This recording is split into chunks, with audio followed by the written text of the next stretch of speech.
Welcome to Climate Change with Scott Amyx. I'm your host, Scott, and today I'm joined by Chase Tang, who is a Taiwanese-Canadian actor. Welcome, Chase. Thank you so much, Scott, for having me. I'm excited for this. Appreciate it.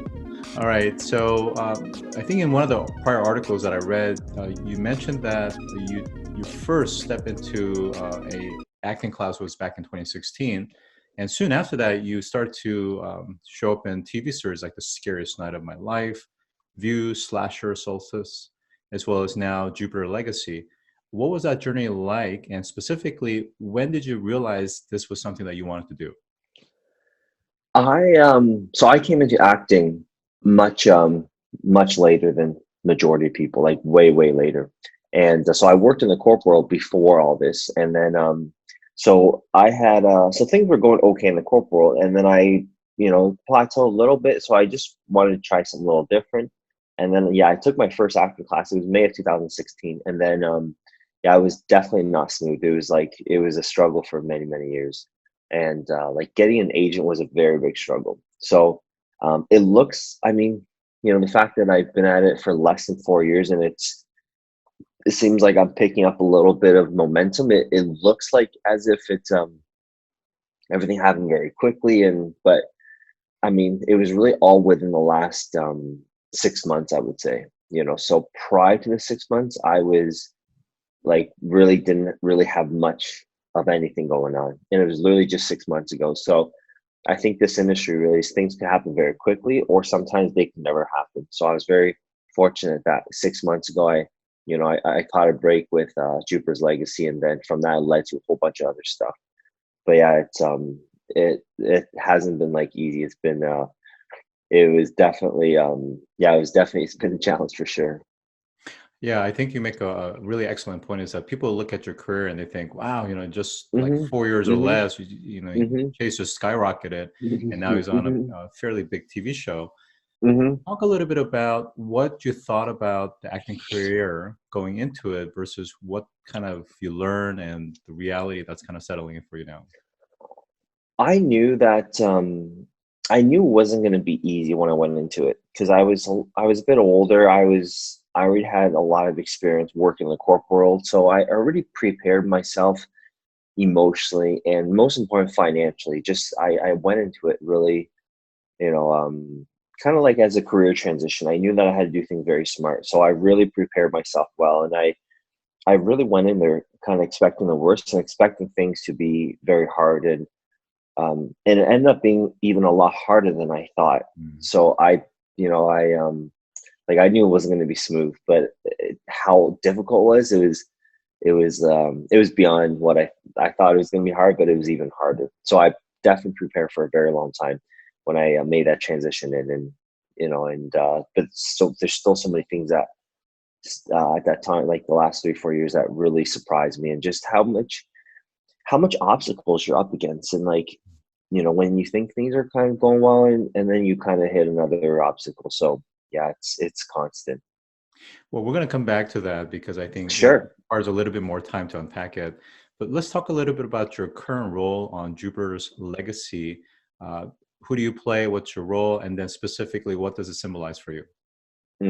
So I play a villain in this show that's coming up, and I think it's my role is very interesting. I think because there you've I mean I think in sort of that superhero realm, it's already it's kind of a new way for having Asians involved in that. And so my character is specifically Asian, and I think in that capacity, it's something that is very different. It's going to be, I think the audience will they'll definitely be in for a surprise for sure, because I think it's something that we've yet to see before, and I think it will change a lot of whereas what is really symbolized. I think it will just change a lot of the perception, I think, in terms of what maybe people would view as an Asian, I guess, as an Asian villain, if you want to call it that, in a superhero TV show capacity. Well, I think one of the things that we're starting to see is Netflix as an up and comer is really, pushing the boundaries, so to speak. decade plus ago, it was HBO, and now it's Netflix. And they're kind of making, like you said, what the public views and what the perceptions are. So that's exciting to hear. I want to transition to talk about just kind of Asians in Hollywood in general. So we know that the Korean film Parasite made history by winning 4 awards at the Academy Awards for Best Picture, Best Director, Best Original Screenplay, as well as Best International Feature Film, and was the first non-English language film to win the Best Picture. Yeah. What does that really mean, and does that have any impact to Asian Americans and Asian Canadians like yourselves that are trying to make a career in Hollywood? Yeah, I think it means a lot. I think when you have these movies that are non, like, they didn't come out of Hollywood and they are of foreign content, of minority, if you want to call it that. I wouldn't say minority, but where it's not it's not kind of made by Caucasian and starring a whole bunch of Caucasian people.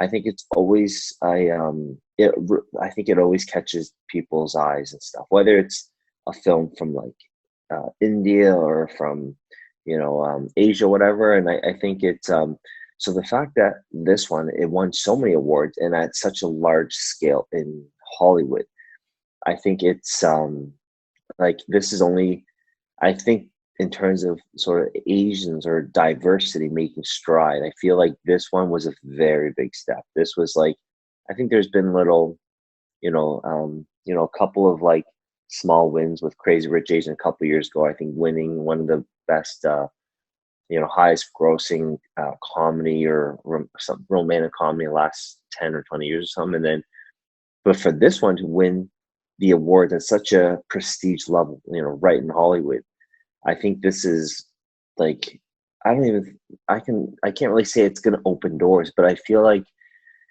it will. The level of sort of unorthodox and the level of creativity and the level of kind of people taking chances, I think is going to be so much greater over the next few months, over the next many, many years. And I think you will start to see more things like this. And I think not just for Asians, but for anyone in the entertainment filmmaking that is, in the past maybe have been seen as a visible minority. Yeah, so just to kind of juxtapose that a little bit, there's an actress by the name of Laurie Tan Chen. She's an older actress who played the role of Grandma in Nora Hmm. from Hmm. Queens alongside Aquafina, the breakout actress. But she mentions how she almost went homeless and ended up having to almost, I think, get a food stamp and so forth before being casted onto the TV series. I think that really kind of paints a picture of how difficult potentially it is. Not only that she was older, but because she is of certain descent, certain appearance, the roles that's available to her were very few and far in Mm. between. Yeah, I think hearing stories like that is very, very, I mean, you hear stories like that, and then people who have caught a break or have made, I think is very inspiring for sure.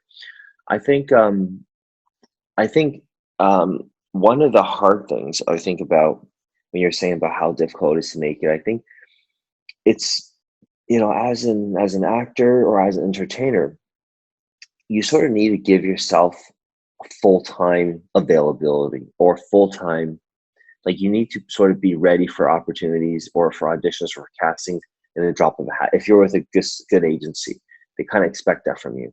And but you're never, until you really make it like very, very big, you're never really compensated like a full-time working person. So that's where it's hard to bridge that gap. And that's like, that right there is the challenge for 99% entertainers, is that how do you make yourself so readily available, but you've got to somehow bridge that gap in the finance and stuff. So that's why you see a lot of situations where very famous entertainers, they are from wealthy families who their families are also entertainment, or you get people who because you kind of just you need that ability to be able to focus. And if you're having to worry about finance and all that, it's challenging. So I think when you hear about stories that people who have succeeded in that capacity despite all the challenges, I think it's very inspiring for all of us to to believe that it's possible. You just got to find a way. And even for me, when I made the transition, I had to really adjust a lot of things just to, you kind of just need to give yourself that window where it's like, it's a lot like that scene in the Batman movie Dark Knight where you need to kind of prepare, but at a certain point you need to be able to willing to take that jump without the rope tied to you. And sometimes you just you got to kind of take that leap. And sometimes people, they don't have enough of a buffer, financial buffer, emotional buffer, and then they just can't stick it out. Yeah, so it's yeah. Thank you for sharing. I actually never knew about that. Her background was like she had, because of her age and everything. I didn't know that she was in almost kind of that poverty line. I had no idea. Yeah. Well, thank you so much for sharing your perspective Yeah. about the notion of risk, courage, Mm. and calculation, and like you said, opening Yeah. up that window. I want to switch gears again and talk about climate change. What does it mean for you? And specifically, what are you doing? And what's the message that you want to give to those that are potentially fans or just Mm. folks that are followers of your work? I think climate change, sustainability, being green friendly, all this stuff. These are such like, there's just so much talk about this all like constantly the past year, the past couple of years. And you see all these companies who are moving towards more sustainable everything. And I was a part of a UN campaign uh, a few months ago. And prior to that, Scott, I always thought that I was a very environmentally friendly citizen. I always thought I was doing things very right.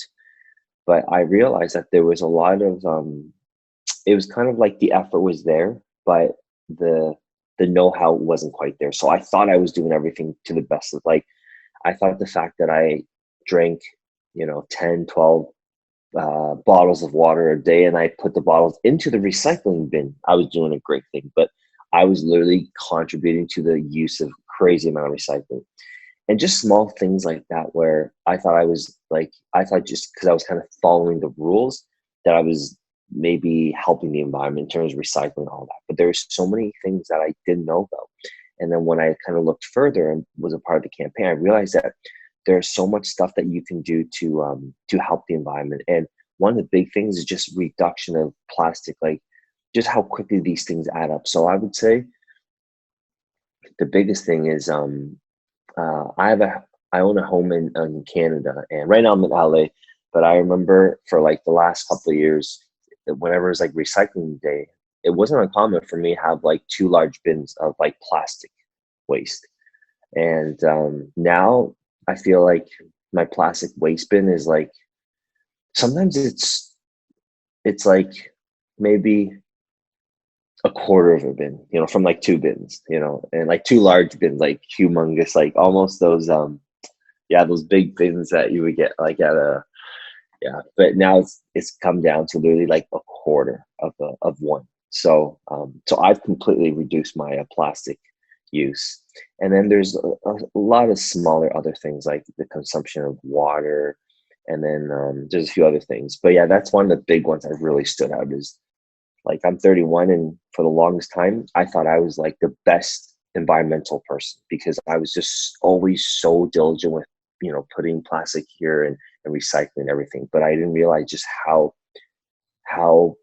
um, how much of an impact negatively I contributed by just using so much plastic. So I've completely reduced that.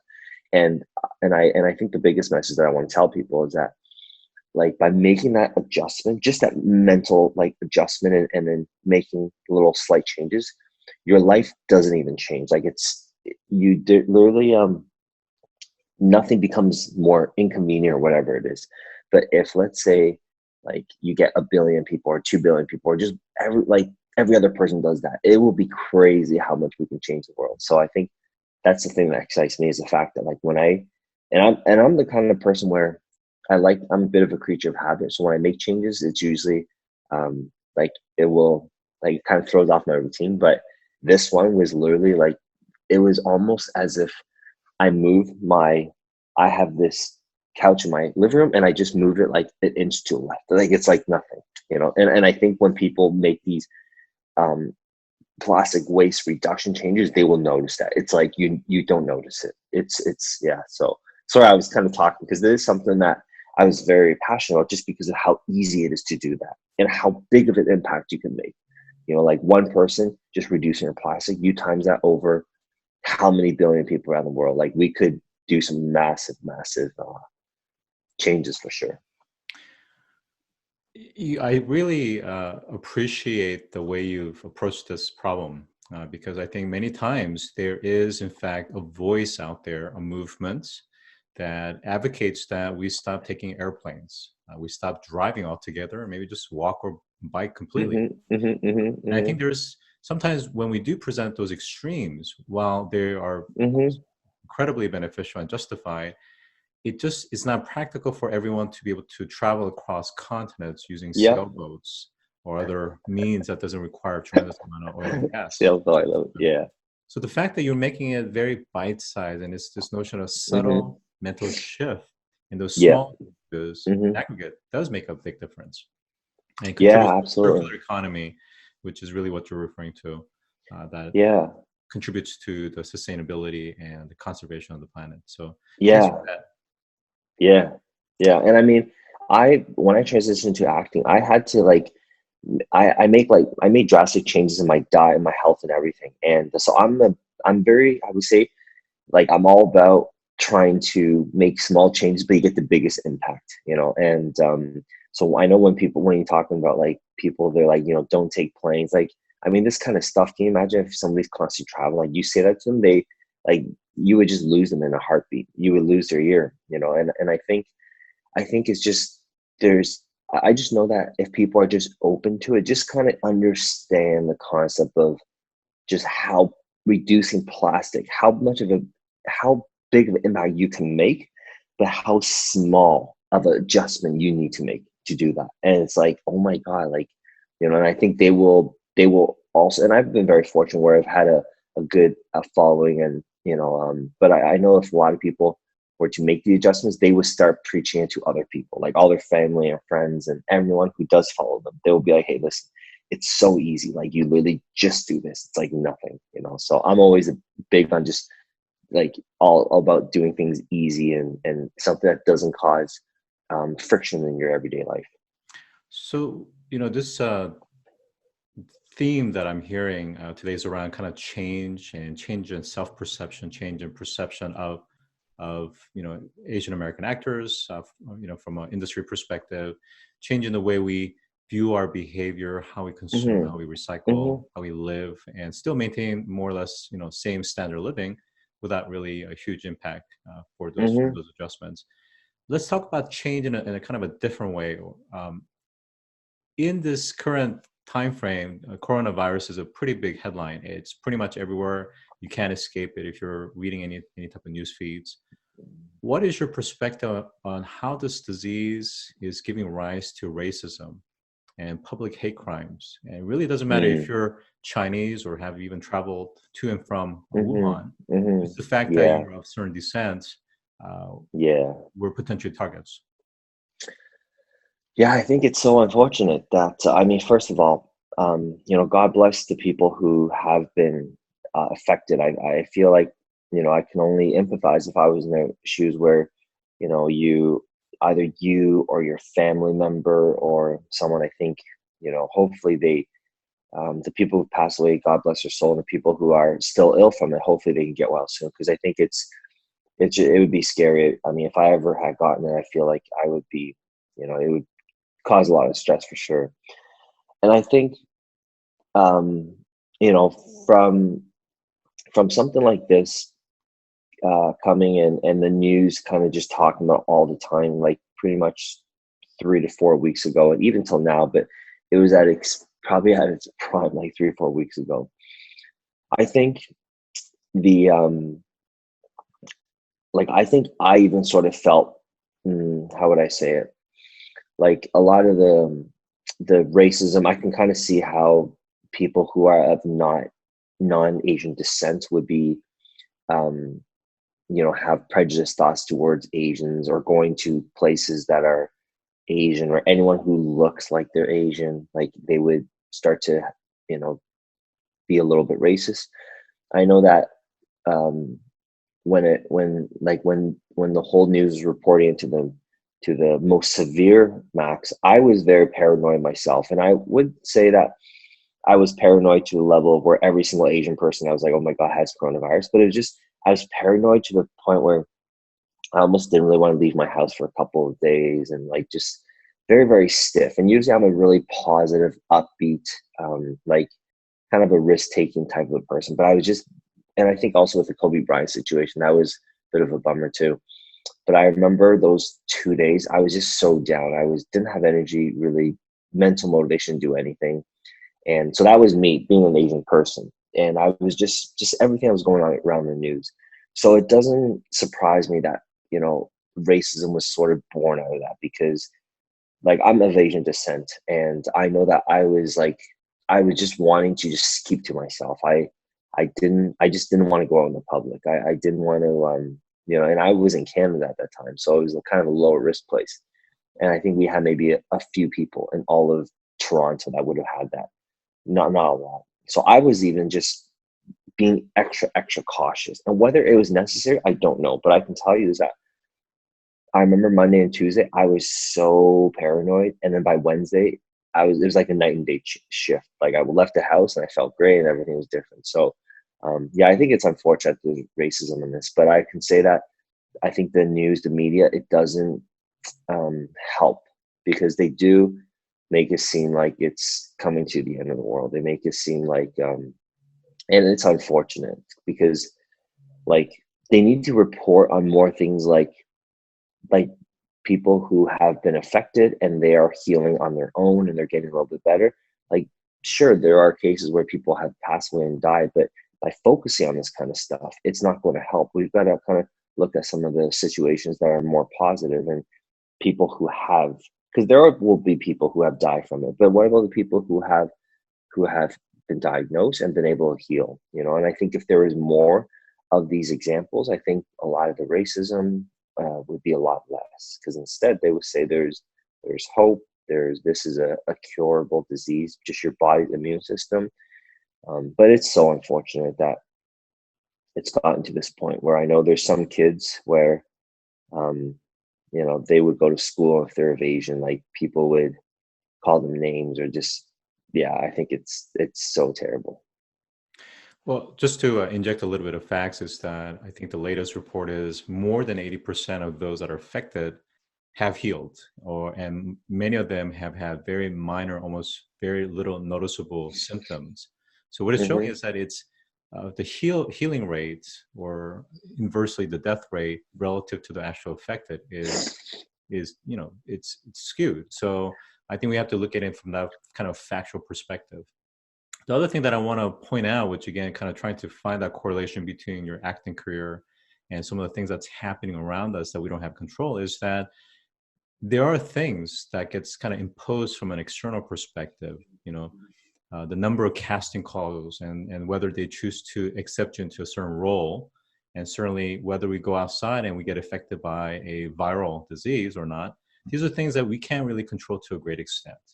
But I think it's very common for anybody to feel like they're trapped, and they don't want to go to that casting call, or they don't want to go to see what that job prospect is because they're afraid of the result, or they don't want to go out because they don't want to catch something, a flu of some sort. Yeah. But I think one thing that you said, which is very important, is just by that small shift, just by going out, taking a little walk, getting some fresh air, getting some sunshine, we realize that yes, life can be difficult. Yes, there are a lot of variables we can't control, but we can choose to make a small mental shift, whether it's climate change, whether it's a career, or whether it's perception of fear that's imposed. We can choose to respond a different way. So my last question for you is, what are some exciting new projects that you're going to be working on that you can share at this point? I would say, in terms of TV and film, nothing at the current moment, but literally in about a month and a half, I'm flying to Taiwan. So we've already been negotiating this contract, I think since end of 2019, and then we just signed it in January. So I'm the global spokesperson for the largest bubble tea company in Taiwan. So they're called Presotea. So we're shooting this campaign in most likely it'll probably be around April time. And then so they've got 400 locations around the world. They've got 300 in Taiwan. They're expanding very aggressively. So my pictures will be used across all 400 different stores, and then all the different cups. And so yeah, that's a big collaboration we've got going on. And these guys they're very big on sustainability. They're big on philanthropy, and same with myself. Like both of these things are things that so we're very excited in terms of, and we have a lot of different ideas. So I would say in the immediate short term, that's the biggest thing I've got going. I have probably another 20 other things that are sort of in the works right now in terms of collaboration with other other very influential folks in sort of entertainment, sports, and everything. But nothing is like I'm definitely a bit of a workaholic. I've always got so many things kind of on the go, but yeah, there's a lot that are kind of moving along, and but nothing that is like 100% finalized. And then so I'm out in Los Angeles until the end of April. I'll be flying to Taiwan, but the time I'm in LA, trying to get some meetings with studios and with casting and stuff, and see if there's other opportunities that will come out. But right now, from the film and television perspective, nothing that is lined up in the immediate future. So yeah, other than this Presotea campaign I'm shooting in April time, every day there's still a lot of that kind of searching for the next opportunity, or just kind of there's that kind of that you're still kind of grinding, and you're still trying to kind of keep busy and kind of look for the next opportunity kind of thing. Well, congratulations on the brand endorsement opportunity.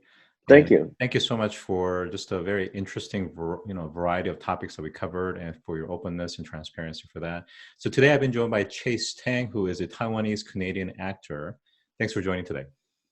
Thank you so much, Scott. It was so enjoyable. You're honestly so great in this. You asked like the best questions, and just your verbiage, everything amazing. So I really enjoyed it. I feel like I could chat with you for like hours and hours. So thank you again for taking the time. I truly, truly enjoyed it, and the pleasure is all mine.